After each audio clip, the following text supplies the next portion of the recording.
കർക്കിടകം 13 ശൂർപ്പണഖാവിലാപം. രാമായ രാമഭദ്രായ രാമചന്ദ്രായ വേദസേ രഘുനാഥായ നാഥായ സീതാപദേ നമഃ. രാവണഭഗിനിയും രോദനം ചെയ്തു പിന്നെ രാവണനോട് പറഞ്ഞിടുവാൻ നടകൊണ്ടാൾ. സാക്ഷാലഞ്ജനശൈലം പോലെ ശൂർപ്പണഖയും രാക്ഷസരാജൻ മുമ്പിൽ വീണുടൻ മുറയിട്ടാൾ. മുലയും മൂക്കും കാതും കൂടാതെ ചോരയുമായി അലറും ഭഗിനിയോട് അവനും ഉര ചെയ്താൻ. എന്തിതു വത്സേ ചൊല്ലിടെന്നോട് പരമാർത്ഥം, ബന്ധമുണ്ടായതെന്തു വൈരൂപ്യം വന്നിടുവാൻ. ശക്രനോ കൃതാന്തനോ പാശിയോ കുബേരനോ ദുഷ്കൃതം ചെയ്തവൻ തന്നെ ഞാനൊടുക്കുവൻ. സത്യം ചൊല്ലുന്ന നേരം അവളും ഉര ചെയ്താൾ. എത്രയും മൂടൻ ഭവാൻ പ്രമത്തൻ പാനസക്തൻ ശ്രീജിതൻ അതിഷടനെന്തെന്ന് അറിഞ്ഞിരിക്കുന്നു. രാജാവെന്നതുകൊണ്ടു ചൊല്ലുന്നു നിന്നെ വൃത. ചാരചക്ഷസ്സു വിചാരവും ഇല്ലേതും നിത്യം. നാരിസേവയും ചെയ്തു കിടന്നിടല്ലായ്പ്പോഴും. കേട്ടതില്ലയോ കരഭൂഷണ തൃശിരാക്കൾ കൂട്ടമേ 14,000 മുടിഞ്ഞതും. പ്രഹരാർത്തേന രാമൻ വേഗേന ബാണഗണം പ്രകരിച്ചൊടുക്കി. ഞാനെന്തോരു കഷ്ടമോർത്താല് എന്നതു കേട്ടു ചോദിച്ചിടിനാൻ ദശാനനൻ. എന്നോടു ചൊല്ലിടേവൻ രാമനാകുന്നതെന്നും. എന്തോരു മൂലമവൻ കൊല്ലുവാനെന്നുമെന്നാൽ അന്തകൻ തനിക്കു നൽകിയിടുവനെ ഞാൻ. സോദരി ചൊന്നാളതു കേട്ട് രാവണനോട്, യദുദാനാധിപതേ കേട്ടാലും പരമാർത്ഥം. ഞാനൊരു ദിനം ജനസ്ഥാനദേശത്തിങ്കൽ നിന്ന് ആനന്ദം പൂണ്ടു താനെ സഞ്ചരിച്ചിടും കാലം. കാനനത്തോടെ ചെന്നു ഗൗതമി തടം പോക്കെ സാനന്ദം പഞ്ചവടി കണ്ടു ഞാൻ നിൽക്കും നേരം. ആശ്രമത്തിങ്കൽ തത്ര രാമനെ കണ്ടേ. ആശ്രമത്തിങ്കൽ തത്ര രാമനെ കണ്ടേ.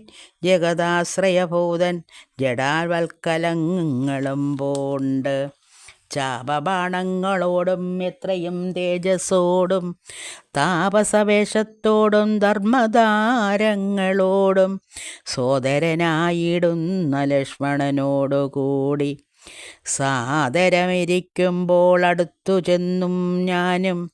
ശ്രീരാമോത്സംഗേ വാഴും ഭാമിനി തന്നെ കണ്ടാൽ നാരികളവണ്ണം മറ്റില്ലല്ലോ ലോകത്തിങ്കൽ. ദേവഗന്ധർവനാഗമാനുഷനാരിമാരിൽ ഏവം കാൺമാനുമില്ല കേൾപ്പാനുമില്ല നൂനം. ഇന്ദിരാദേവി താനും ഗൗരിയും വാണിമാതും ഇന്ദ്രാണിതാനും മറ്റുള്ള അപ്സര ശ്രീവർക്കവും നാണം പൂണ്ടൊളിച്ചിടും അവളെ വഴിപോലെ. കാണുമ്പോൾ അനങ്കനും ദേവതയവളല്ലോ തൽപതിയാകും പുരുഷൻ ജഗൽപതി എന്നും. കൽപ്പിക്കാം വികൽപ്പമിൽ അല്പവും അതിനിപ്പോൾ. ത്വൽപത്നിയാക്കിയിടുവാൻ തക്ക അവളെന്നും കൽപ്പിച്ചുകൊണ്ടിങ്ങു പോന്നിടുവാനൊരുമ്പെട്ടേ. മൽക്കുടനാസാകർണഛേദനം ചെയ്താനപ്പോൾ ലക്ഷ്മണൻ കോപത്തോടു രാഘവ നിയോഗത്താല്. വൃത്താന്തം കരനോട് ചെന്നു ഞാനറിയിച്ചേ.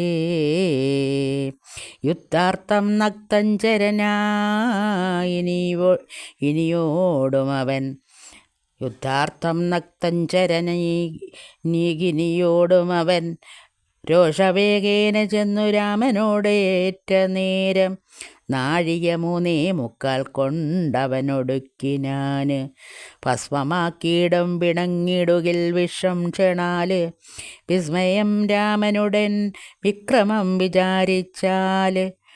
കന്നൽ നേർമിഴിയാളാം ജാനകി ദേവി ഇപ്പോൾ നിന്നുടെ ഭാര്യയാകൽ ജന്മസാഫല്യം വരും. ത്വൽസഹാകാശത്തിങ്കലാക്കിയിടുവാൻ തക്കവണ്ണം ഉത്സാഹം ചെയ്തിടുകിലെത്രയും നന്നു ഭവാൻ. തൽസാമർത്ഥ്യങ്ങളെല്ലാം പത്മാക്ഷിയാകും അവൾ ഉത്സംഗേ വസിക്ക കൊണ്ടുണ്ടാകുന്നു ദേവാരാധേ. രാമനോടേറ്റാൽ നിൽപ്പാൻ നിനക്കു ശക്തി പോരാ. കാമവൈരിക്കു നേരെ നിൽക്കരുതേ എതിർക്കുമ്പോൾ. മോഹിപ്പിച്ചോരു ജാതിമായ ബാലന്മാരെ മോഹനഗാത്രി തന്നെ കൊണ്ടുപോരുകയുള്ളൂ. സോദരീ വചനങ്ങളിങ്ങനെ കേട്ട ശേഷം സാദരവാക്യങ്ങളാൽ ആശ്വസിപ്പിച്ചു തൂർണം. തന്നെ മണിയറ തന്നിലങ്ങകം പോക്കാൻ വന്നതില്ലേതും നിദ്ര ചിന്തയുണ്ടാകമൂലം. എത്രയും ചിത്രമോർത്തോളം ഇതമൊരു മർത്യനാൽ 3:45 നാഴിക നേരം കൊണ്ട് ശക്തനാ നക്തഞ്ചരപ്രവരൻ കരന്താനും. യുദ്ധവൈദഗ്ധ്യമേറും സോദരരിരുവരും പത്തികൾ 14,000 മുടിഞ്ഞുപോൽ. വ്യക്തം മാനുഷ്യനല്ല രാമനെന്നതും നൂനം. ഭക്തവത്സലനായ ഭഗവാൻ പത്മേക്ഷണൻ മുക്തിദാനൈകമൂർത്തി മുകുന്ദൻ മുക്തിപ്രദൻ. ദാതാവു മുന്നം പ്രാർത്ഥിച്ചൊരു കാരണമെന്നും ഭൂതലേ രഘുകുലേ മർത്യനായി പിറന്നപ്പോൾ എന്നെ കൊല്ലുവാനൊരുമ്പെട്ടു വന്നാനെങ്കിലോ ചെന്നു വൈകുണ്ഠരാജ്യം പരിപാലിക്കാമല്ലോ.